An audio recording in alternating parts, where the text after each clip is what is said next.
right? It's going to be so, like, anticlimactic. Look, a sewing machine.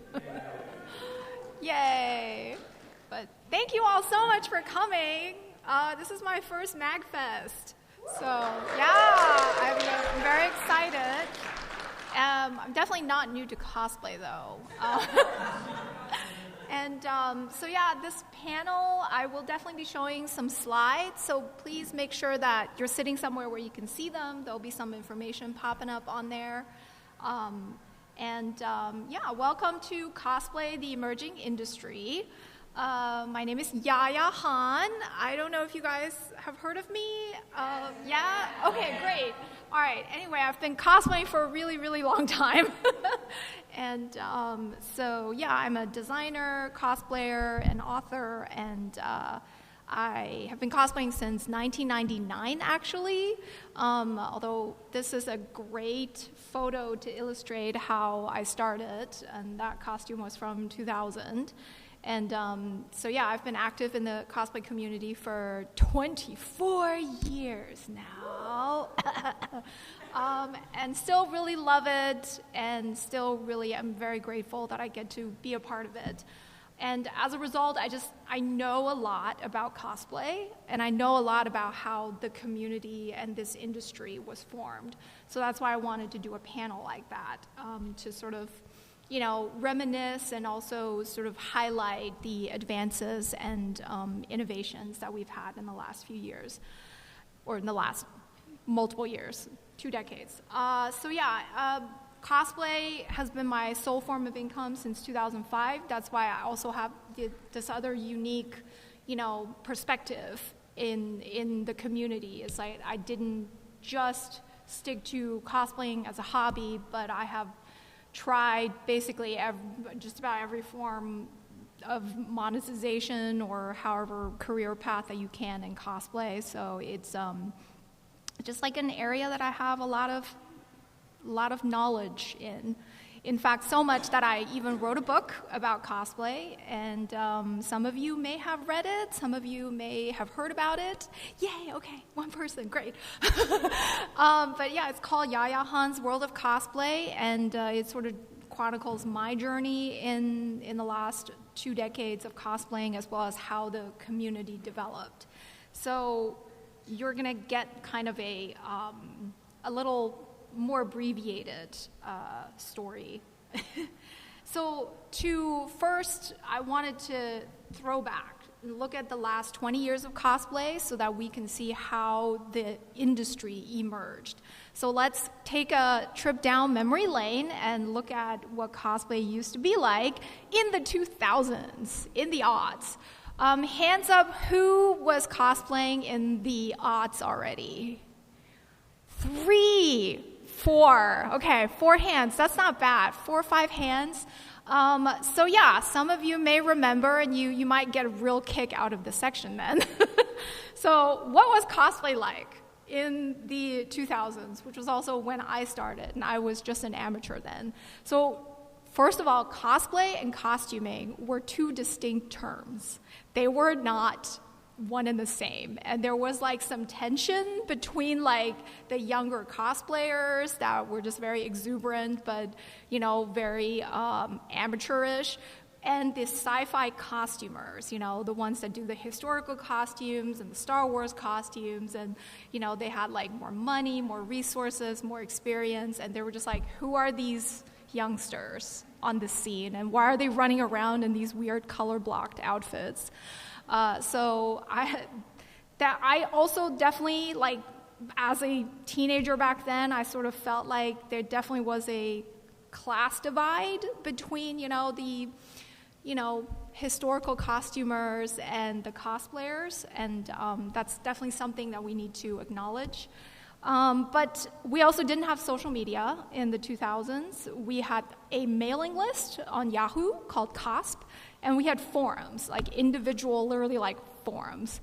American Cosplay Paradise, anybody remember? Yeah. Yes, ACP.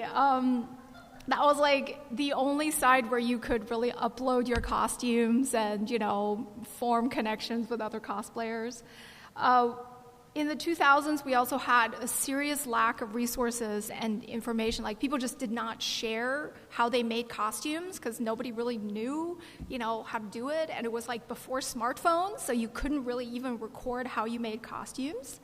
And then the other growing pain factor is that we as cosplayers received absolute lack of respect from the rest of the geek community. Like, we cosplayers were the serious weirdos, the other geeks, they, collected laser discs and, expensive figures and, model kits and such, and they were the real geeks, but then the cosplayers, we were the freaky geeks. So that's how life used to be.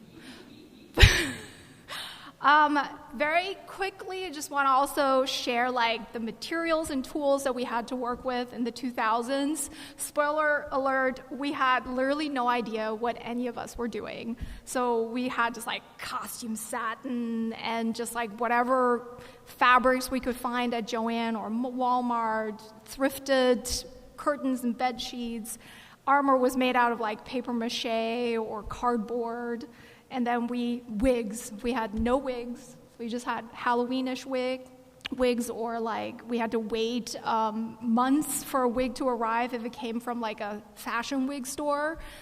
Or we had eBay, which kind of worked a little bit, towards the end of the odds. But mostly, there was just no common usage of advanced tools or techniques. Most people didn't know how to use a dress form. There was, no knowledge on how to make a duct tape dress form. We didn't use patterns, really. It was just kind of free-for-all, whatever it is that you could figure out. But I sometimes am I'm pretty impressed with what we were able to come up with, back in those early days where there was just no knowledge. But everybody kind of, figured it out somehow. And some of the costumes that we made still was pretty awesome. But let's move on to cosplay in the 2010s, which I sort of see as a decade of really explosion of innovation. And of course, a big part of it had to do with how pop culture exploded, superhero movies, video games, they just sort of took over the zeitgeist, and we as geeks became kind of cool. Instead of being closeted nerds, it was kind of became kind of cool to be a nerd. And I think that had a huge impact on cosplay in general. But looking at the community in the 2010s, social media literally changed everything for us. Without social media is the thing that made cosplay global, but also it was so well suited for cosplay. It was visual, it had to do with different fandoms, all the hashtags and keywords worked really well with it. And you by cosplaying from video games or anime or whatever, you had so many people that would look at your stuff. And so it truly was an explosion. I also find that we, of course, got better at making costumes in the 2010s. We also had more opportunities to cosplay. We had more conventions. There were more programming at conventions, panels, and, educational workshops and such. And then we also had more competitions, so chances for us to show off our costumes and win some great prizes, including some international prizes like the World Cosplay Summit. The invention of, smartphones, when the iPhone was introduced, it was wow, now all of a sudden I can take photos of my costumes as I'm making it. And, it became this, it changed our mindset of, wanting to share how we made something instead of, keeping it to ourselves. YouTube made it possible for us to, really share a lot of information and DIY. We got better photography, videography, and there was just overall more media coverage about cosplay. Some more outlets wrote about cosplay. I remember when CNN wrote about cosplay. Of course, MTV. All the big Entertainment Weekly and such. And then, of course, I was on Heroes of Cosplay. In 2013, 2014. So yeah, we had our own dedicated TV show about cosplay. So let's see. And you can also see we became more innovative with materials and tools. I feel like with fabrics, of course, like we began to seek out more fabric varieties, and we were able to dip into like high fashion fabrics or specialty fabrics. Etsy allowed us to really shop for very interesting materials. And then for armor and props, the game changers were, of course, Worbla and EVA foam. That truly just absolutely changed the landscape of cosplay and what is possible. And truly, like, you can make anything out of those materials. We also saw the first forays into advanced machineries like 3D printers, vinyl cutters, and laser cutters and such. But I feel like in the 2010s, it was still kind of like, it was like not common, right? It was like, oh, this person, wow, this piece is 3D printed. How long does that take, And there was like a lot of discourse about, is 3D printing considered creative? Are you cheating by printing a costume instead of making it? I mean, remember, like, it was like, what is this thing? And then wigs, I think, is a huge, important part of cosplay. We got more cosplay-focused wig brands like Epic Cosplay and Arta Wigs, of course. And then Amazon, just, now we just can get character-styled wigs from Amazon and such. Okay, so we're going to move on. I'm trying to get through this fast enough so that I can have time to answer some questions, and there's also some speculations at the end of this panel, so that's why I'm moving a little fast. And so let's look at our industry and community now. What is cosplay like now? So cosplay these days is truly an industry. It is you have various different career paths. So in this slide, I'm sort of focusing on the brand building career path where the cosplayer can enter this community with the intention of making themselves into a brand. So there are different ways to monetize your costumes and cosplay content, because everything is content now, right? You have cosplay influencers that receive, free merchandise and free materials, and sometimes get paid to promote materials and products. Now it's very common for cosplayers to be tapped to do sponsored collaborations with tech companies and video game companies. I think like this past is a Gamescom in Germany is where I just felt this huge influx where half of my timeline of like cosplayers that I followed were at Gamescom and were promoting a game or another. And it was like, it just was so apparent to me that, wow, this is truly a thing now. Like these companies are setting aside marketing budget to hire cosplayers to make their costumes and promote either at an event or through online promo campaigns. And I myself have done some of that for Capcom and Riot Games and other companies, and it's very interesting to go in that side and sort of like make a costume that's sanctioned by the company. And I feel like as a cosplayer, it's like the ultimate form of acceptance, because like you have been approved. The company will actually pay you to cosplay your favorite character. What the heck? But there are also some drawbacks to that, which I can go into later if there's time.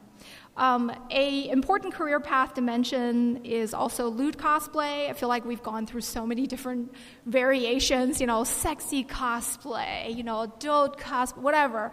But now I like to call it just like lewd cosplay, and that encompasses sort of creating a fan club for yourself and offering, 18 plus content behind a paywall. And that is a very lucrative and very successful way to monetize cosplay. The only drawback is that if your image is not family friendly, the, bigger companies like Disney or certain video game companies might not want to work with you. So it's like you kind of, as a cosplayer, you kind of have to choose like which direction do I want to go?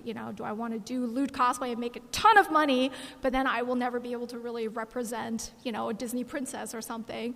Or do I want to go the route of just doing promos for companies and like keep everything family friendly and PG-13, which also has some limitations,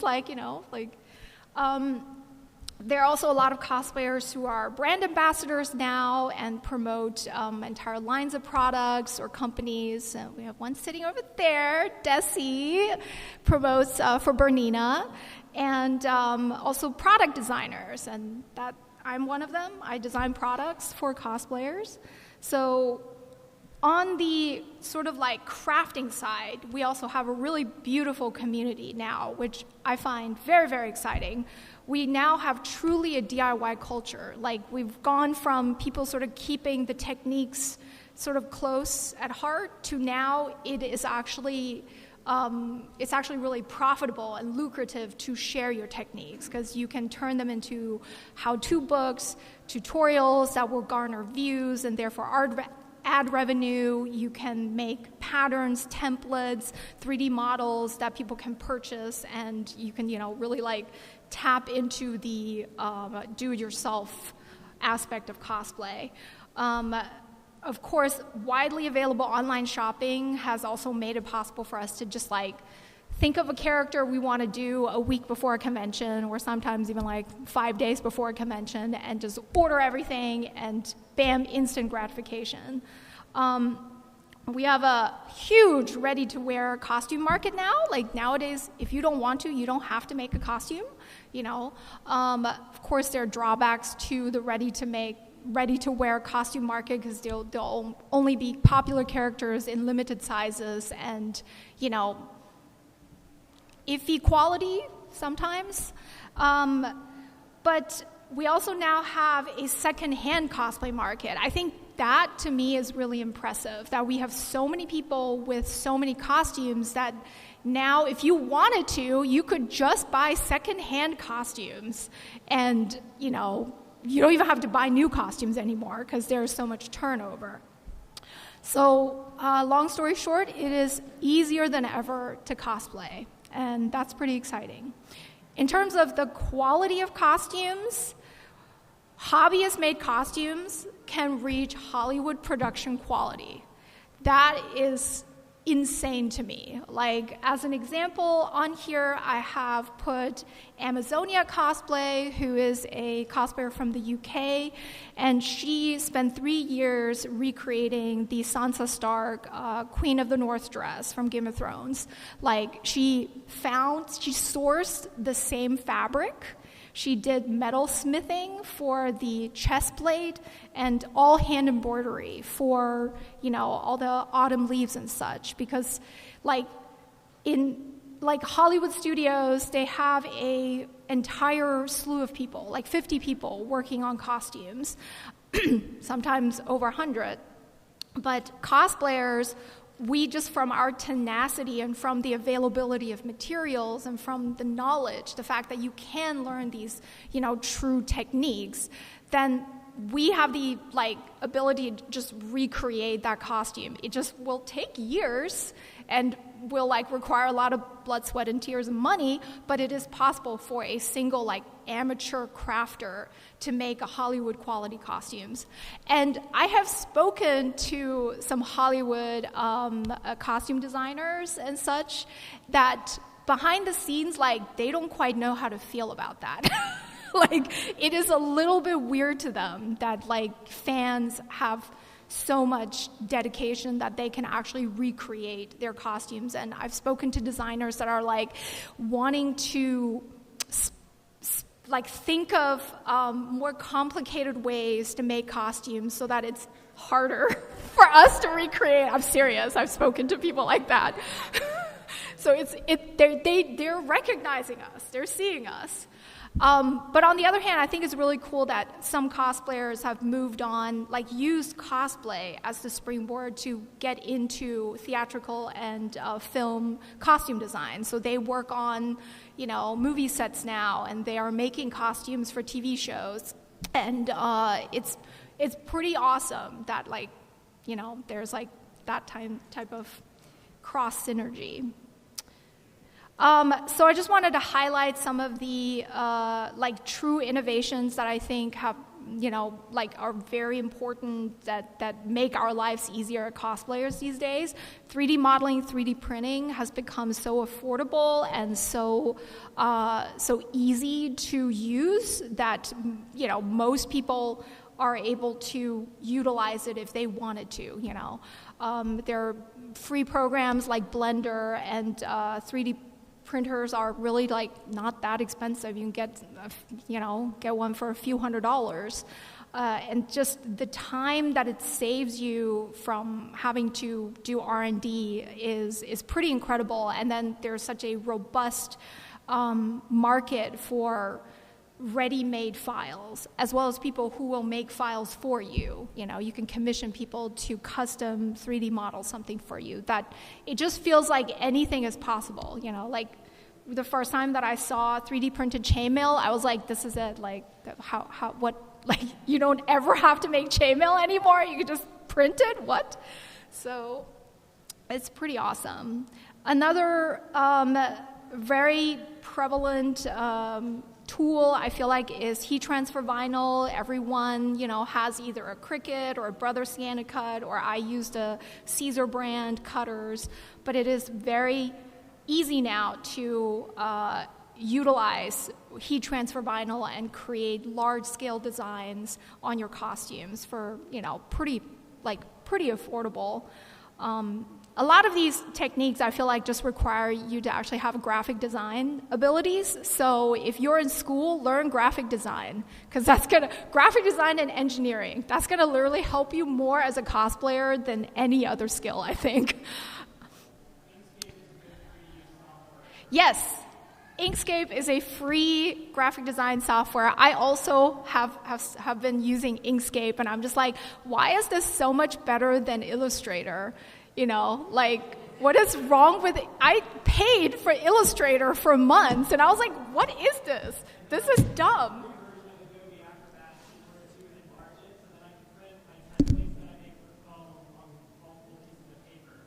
That's amazing. That's awesome. See? And just enlarge it and just like, boom. I love that. I feel like fabric printing has also given us a lot of freedom, where you can buy either the sub-dyed costumes, like the full body suits, or you can get fabric custom printed for whatever character. And I think that has truly made a huge difference. So, and also I just have a slide where I just threw some other advanced tools and techniques that cosplayers use. This is by far not all of them, but if you look at this list, like it's pretty much endless. Like I just really love that we really like can learn to do just about anything now. Like there is no limit, is there? However, I just want to I do have a slide about cosplay products and mass retail, because I'm very proud of the fact that I've been able to, do so much in mass retail. Some of you may know that I have a fabric line in Joanne, and that has also expanded to a trim line, and had EVA foam for a while. And so those products, like being able to, as a cosplayer, be able to sell on a massive scale to a company for resale, like, trust me, this is going to sell. There are people that will buy this, and for them to actually consider it is pretty awesome, and I'm very proud of that. And then recently, EVA foam products. I just want to, of course, shout out SKS Props and TNT Cosplay. Of course, TNT recently closed because of the pandemic, but there's still a lot of sources for EVA foam products out there that are pretty readily available to us. And then I recently was able to come out with a sewing machine that is the first cosplay-focused sewing machine with Burnett. And I feel like that to me is truly a milestone, not just for me, but also to show the industry of cosplay is is big enough that you can actually come out with a $2,500 product and people will buy it because it is worth it. Of course, Singer also had a cosplay edition for their heavy-duty machine. I don't know if any of you heard of Singer's heavy-duty machine. It is basically it's like their heavy-duty machine that's like, $200, $300 that they added a few, I think they put a few extra feet and they put a sticker on it. And that's it. But I thought it was good effort. Like they were trying to market to cosplayers, and it came out during the pandemic. So I think it actually sold pretty well because we sort of had this demand for sewing during the pandemic because of face masks and such. And but I don't know the data on how well it did. I know for my Burnett machine, the sales have been above average, definitely higher than what they're expecting. So that's great news. I'm going to try to keep that machine in stores as long as I can and keep that deal for you guys as long as you can. And I just want to mention that if you want to get this machine, you don't have to pay all at once. You can pay with a monthly financing plan. All dealers of this machine will give you a financing plan. They are motivated to. So I know multiple people that have bought my machine and are paying $100 a month for it. So it's just throwing that out there. I feel like that's information that I just can't share often enough because everybody's like, really? I don't have to pay all at once? So let's see. All right. So this is the fun part, and I want you guys to definitely join in, but these are some of my predictions for future innovations, because I feel like we have a very awesome, vibrant cosplay community, but where can we go from here? What do you think? Some of my predictions include more accessible 3D scanning, like being able to scan on the go, or maybe there will be a booth or a station at a convention where you can just go and get yourself scanned. Hoku Props is starting to offer 3D scanning services at conventions. He's just doing it on his own. But I wonder if in the future it will just become easier for you to scan your body and be able to print out a double of your body. Wouldn't it be great for everyone to have a dress form that is perfectly sized to you? There also could be more 3D modeling apps, meaning not just on your computer anymore, but you could maybe start to 3D model on your phone through apps like Nomad. I hope and I think we will receive more accessible pattern-making programs where it is not $1,000 to buy a high-fashion pattern-making program, but that it will there will be an amateur level available for affordable price for us, so that instead of having to draft patterns, we could actually just make them in a program and print it out. I wonder if one day we will have the ability to do at-home fabric printing, more maybe not a giant piece, but smaller pieces where you can actually print the fabric at home and be able to create, custom fabrics at will. Maybe in the future we'll get ready-to-wear costume stores. Those already exist in Japan and some other countries, but not in the U.S. yet, where you can just literally walk in and pick a character and just buy everything in a brick-and-mortar store, instant gratification. And I think we will have more cosplay studios in certain cities. There are a couple popping up over on the West Coast, but I hope that we will have big enough of a market for cosplay that there will be cosplay studios sort of similar like the ones in Japan, where each room has a different theme that is very specifically made for cosplayers. Because regular photo studios are different from cosplay studios. The environments that we need as cosplayers is pretty specific. I also predict there being more AI in cosplay photography. Now, AI is, of course, a hot topic, and there's a lot of, pushback against it. I myself also am not a fan of AI at all, except I have used a generative expand in Photoshop, and that is pretty handy sometimes. So, but you can see it's already happening. Like, AI is going to continue being a part of cosplay. Like, maybe in the future there will be more props that you could, or settings that you could generate that are more geared towards cosplay, instead, like photography instead of like art. We shall see. And I do also wonder when we will have a time where cosplayers might be featured in video games, where like characters are created after a cosplayer, or a cosplayer gets hired to play a character in a movie or such. That is also something fairly interesting that I think could happen in the future. But what do you think? What are your predictions? And also, if you have any questions, if there's anything else that you want me to touch upon more, now would be a good time. I try to be fairly quick with the panel so that, because I want to stimulate conversation. So don't be shy if you have a prediction for the future, or there's something you want to ask about. Yes, I see a hand.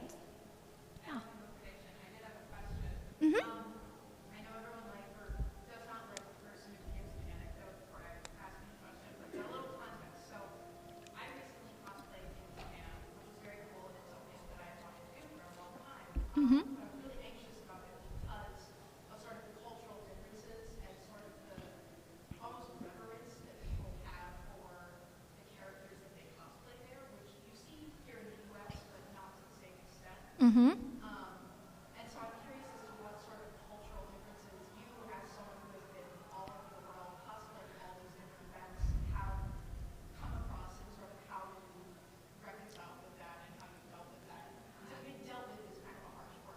Mm-hmm. What have you encountered, and how has that affected how you cosplay in different places? Okay, great question. Just to quickly summarize, the question is about what cultural differences that I've encountered in all my travels regarding to cosplay, like, in Japan and other countries. And let me say, anybody else who's cosplayed in Japan? Besides you and me. Okay, yes. So cosplay in Japan is indeed very different, and I have to say I don't personally enjoy it that much. It is like, I feel like cosplay is sort of considered more of a form of modeling, and it's very much about outer appearance. It's really not so much about your own creative expression. And as a Western cosplayer going to Japan, there is, like, I've encountered huge differences in how people interacted with me based on the characters I've cosplayed. So when I cosplayed a very popular character like Chun-Li at Tokyo Game Show, I had a wall of photographers for like the entire time that I was there, having them take my photos. And I think it was like 4 hours later, I'm like, what is happening? Can I please go? It's just like they're supposed to form a line. I never had a line. I had a wall. But then a few years later, I cosplayed a character from Tekken, but it was from Tekken 7, which at that time had not come out in Japan yet. And the character I cosplayed, Eliza, was like this more scary-looking demon girl, and people were like not wanting anything to do with me.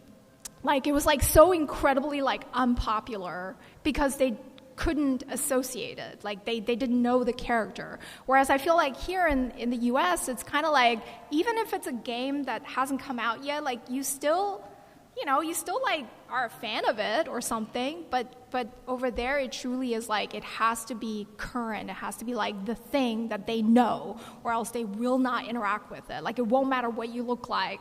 They're just like, I don't know this, so I'm not gonna, So I think in some ways, we are very lucky in the US that we really get the full fan experience, and we have way more of creative freedom when we cosplay characters. Like, we can change the character's outfit, and we can inject our own creative expression into an outfit. We can do mashups. We can do an alternate universe design or a Gajinka design of a monster character.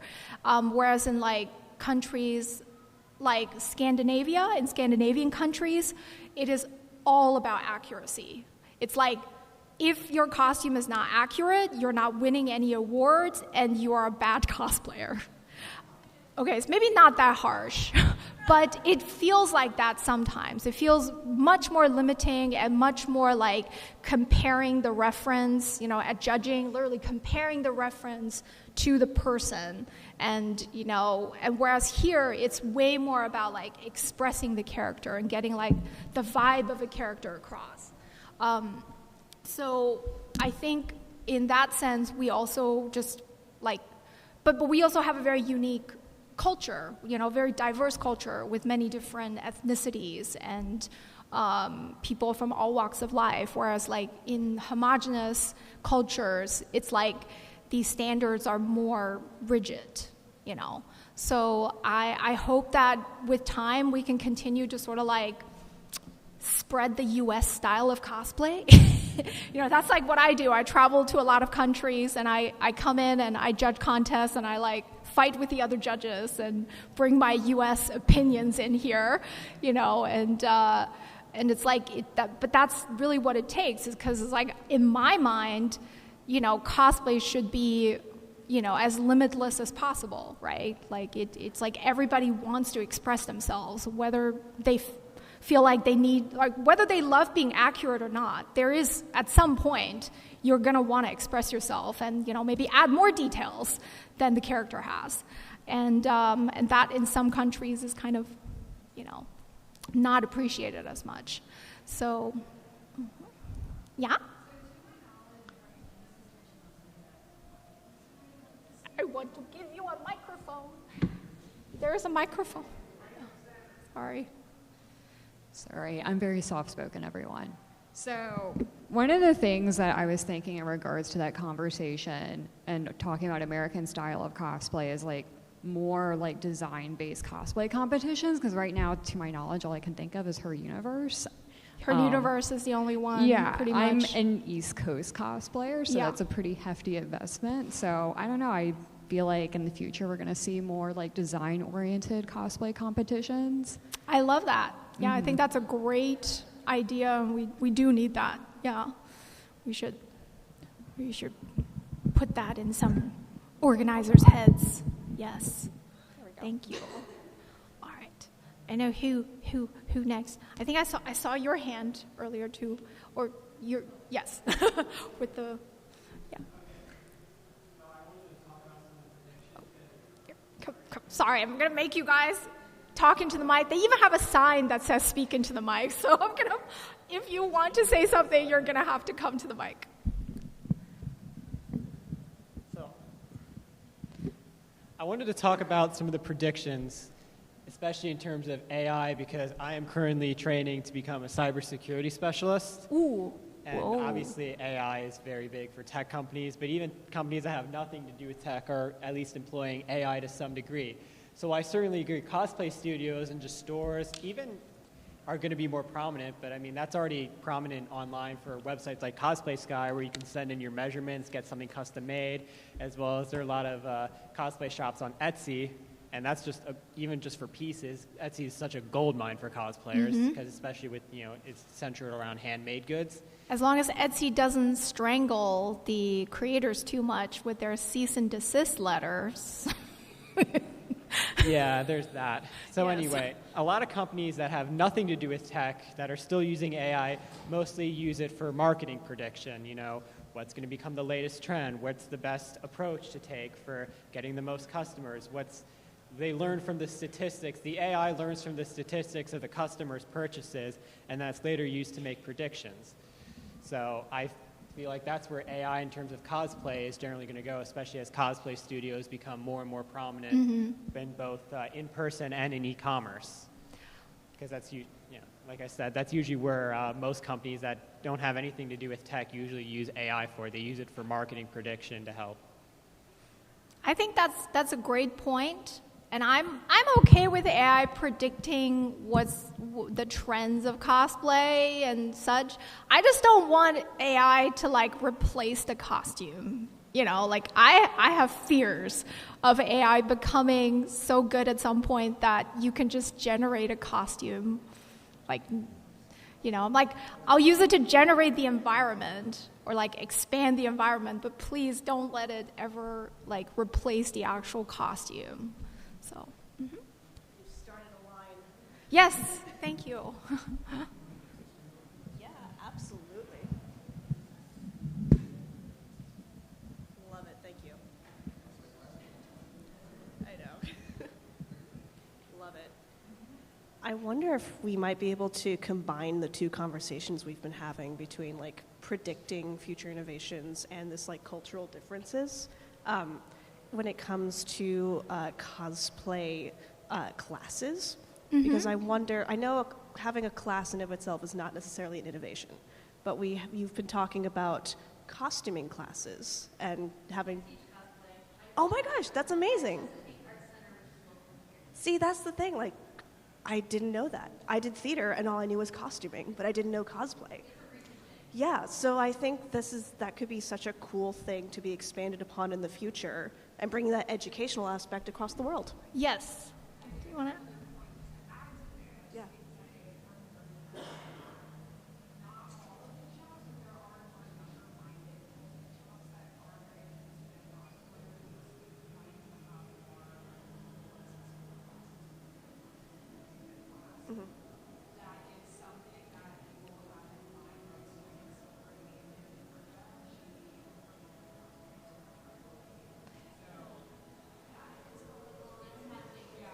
It's a very new development. I'm glad we're bringing up the classes focused on cosplay. And Desi just mentioned that some of the younger quilt shop owners and sewing shop owners will actually teach cosplay in their shops. And Famore Cutlery, which is a scissors company, they actually created a cosplay academy at certain conventions. I believe they will be at KatsuCon.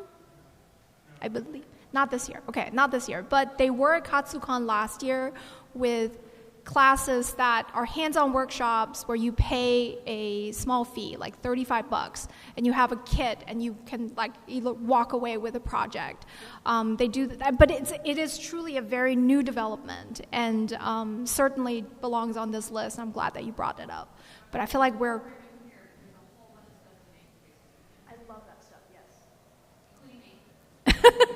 Yes, visit Tegan's classes this weekend. Sayakat, sorry. Yes.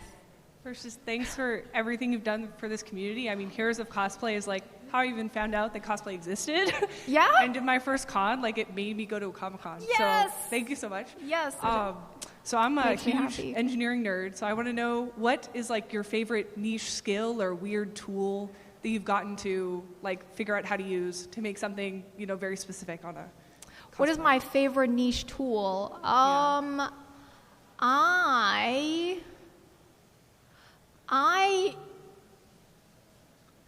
really I use my Dremel tool a lot for a lot of different things, and not just for sanding, but also carving and sculpting and such. And I personally get a lot of use out of my vinyl cutter. I think, awesome. Definitely vinyl cutter has been a lifesaver. Anything that just like will cut the material for you and you don't have to do it by hand. But those are not that niche, I guess. And probably the most unorthodox thing I've done is sewing armor. So I will I made a set of armor by putting vinyl fabric over foam, EVA foam, and just sewing everything. Oh, that's and cool. So that this armor is like soft Uh-huh. and sturdy and doesn't need to be painted because it's already finished, but it doesn't fall apart because it's not glued. It's actually sewn. So that probably is like the most unconventional weird thing that I've used. So with the sewing machine. That's awesome. Thank you so much. Thank you. So I second the previous speakers thanking you for everything that you've done for Oh, this thank you so community. much. Thank you. Absolutely. This is going to be a little obscure, but I'm curious to get your input on it. Uh-huh. There is a company called Atom Limbs that is working on fully articulated prosthetics. Ooh. In, say, 5-10 years' time, do you foresee the potential for like a reduced version of that tech? So maybe like harness mounted and app controlled for sort of like precise prosthetics that can be used for something like a multi-limb cosplay, for example.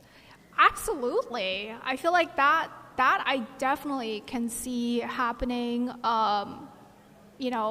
even sooner than that. I think like amateur cosplayers, I bet somebody already has done it, has already used actuators to create limbs for a multi-limbed costume. But I do love I think articulation and movement is certainly going to be more prevalent in cosplay going forward. I think like now we have like the movable tails and ears and movable wings sometimes, but I definitely can see more of that happening, or transform, like outfits that transform, like that will be very exciting to see, certainly.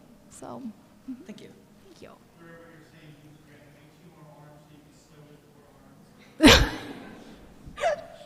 Yes, that would be great.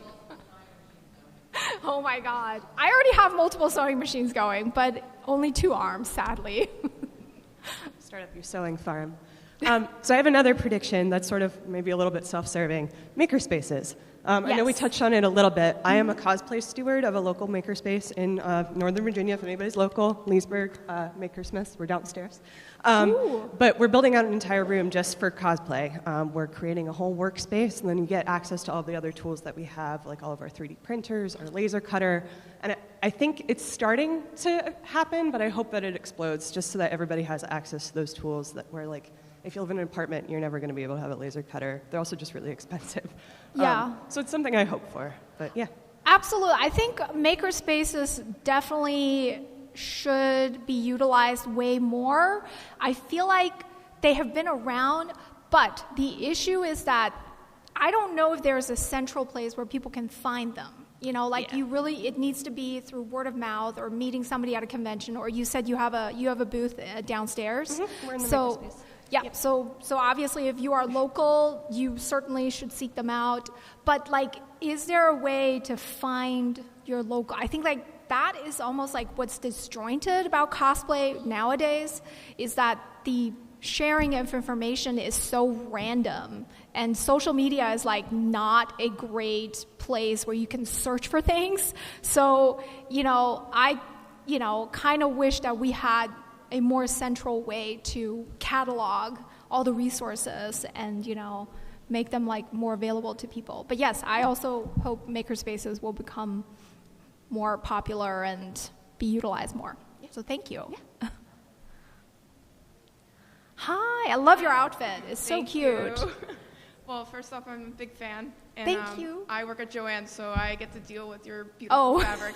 Your brocades are the best. Oh, thank ever. you. Thank you. I love my brocades. Going to Fashion Avenue in New York City, it's not the same. Yeah. Honestly, it's not the same. They have nothing in comparison to your brocades. That's great, because I've trained them. I was like, it has to be this. But I actually just started getting into cosplay for business, doing cosplay commissions and fashion design and all that. Very and cool. I already previously tried 2 different fields.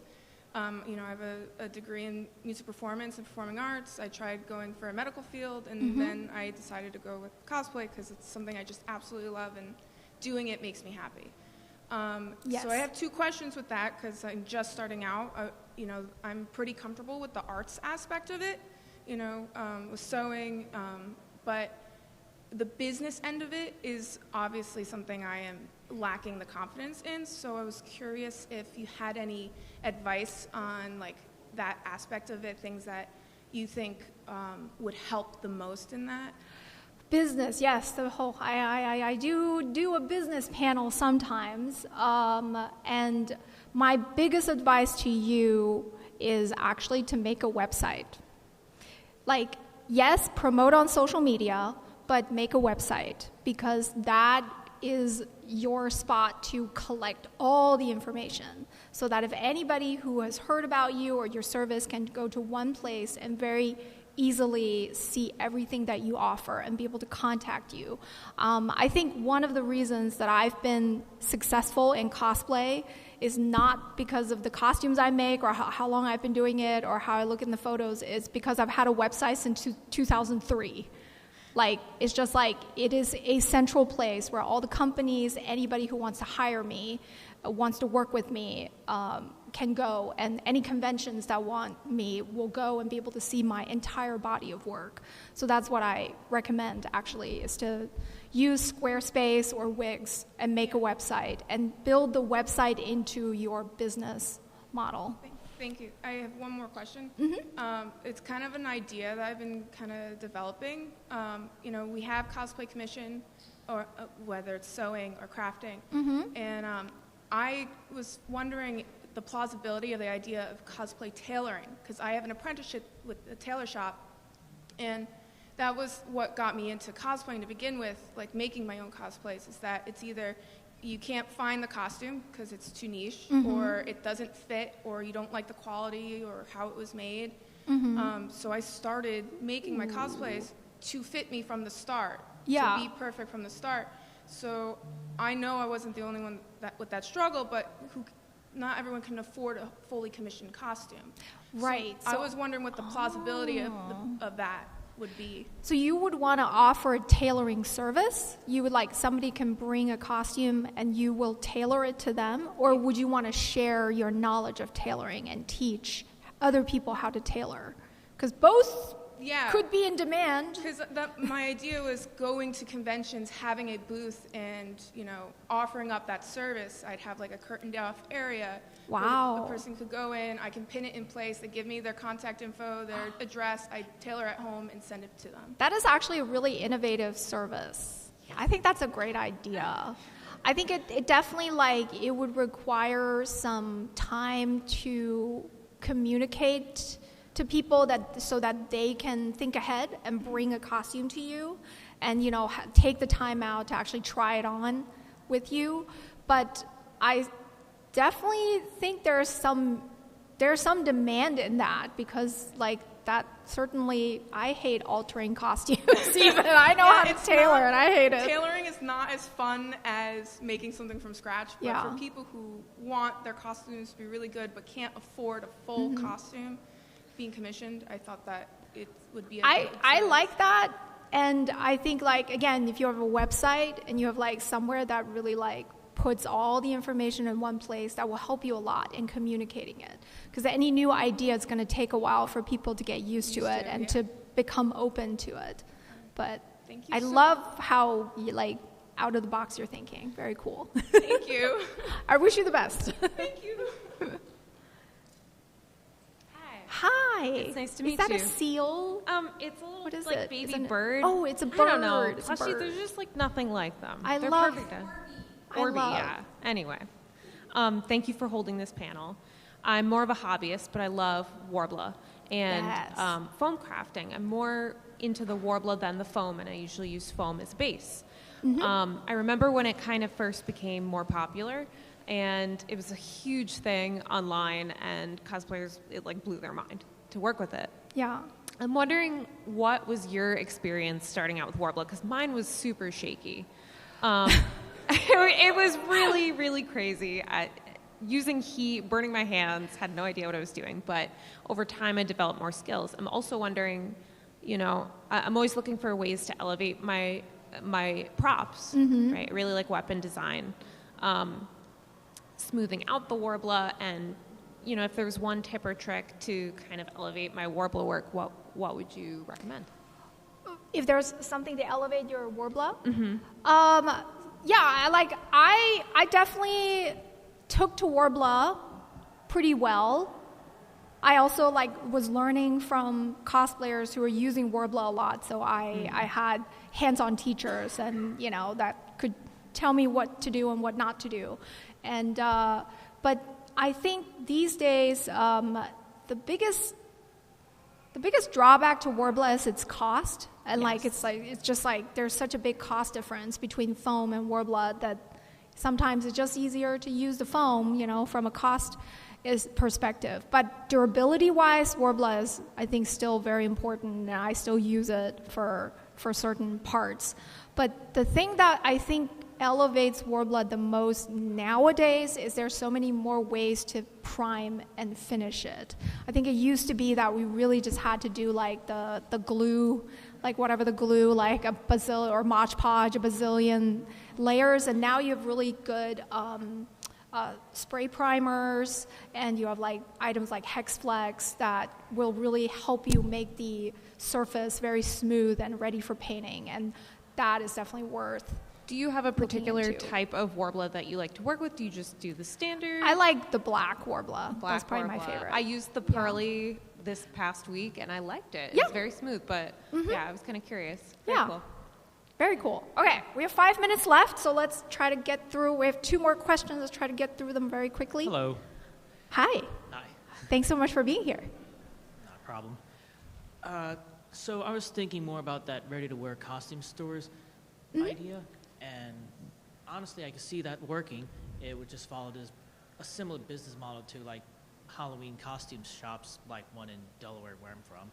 Right. And it would also, I'd like to think they would probably have a good array of selections, including basic spandex outfits that would just be plain by default for anyone who wants to get creative on their own. And Yes, so base pieces that you then can, turn into whatever. Yeah.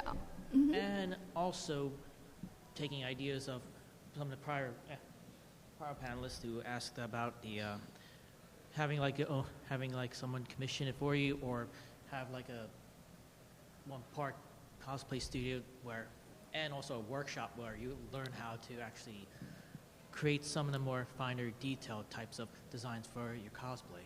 Yeah, absolutely. I certainly hope we see all of that more in the future. I think it is good possibility that it will happen, so it just takes the dedication to. I'm just curious to know about how about the logistics in regards to obtaining certain supplies to make it work. That's In obtaining supplies? to create a custom cosplay design of. Well, I think we are pretty innovative these days, and there are more cosplay products available in stores like Joann and such, as well as online.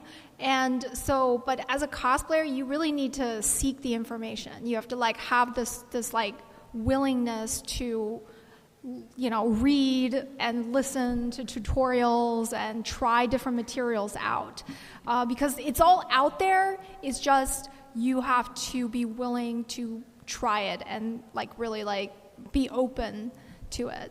So, but in the future, hopefully, we'll have stores, more stores and more resources where it's more one-stop shop, and it's already curated products for you. So I certainly hope that. Okay, wrap it up. I got the sign for wrap it up. Felix, very quickly, what's up? Okay, so this is more of a fun theoretical question. Okay, so you get a time travel ability. You get 2 uses. You have to pluck 2 people in their prime from the time stream before social media. Uh-huh. You pick 1 cosplayer and 1 photographer. Who do you pluck out from the time stream? What? I pluck them from the time Their prime. stream. They're in their prime back then. Back and you take then. them now to the present. To the present. Oh my God. What If are you it's too hard, doing you to can me? skip it.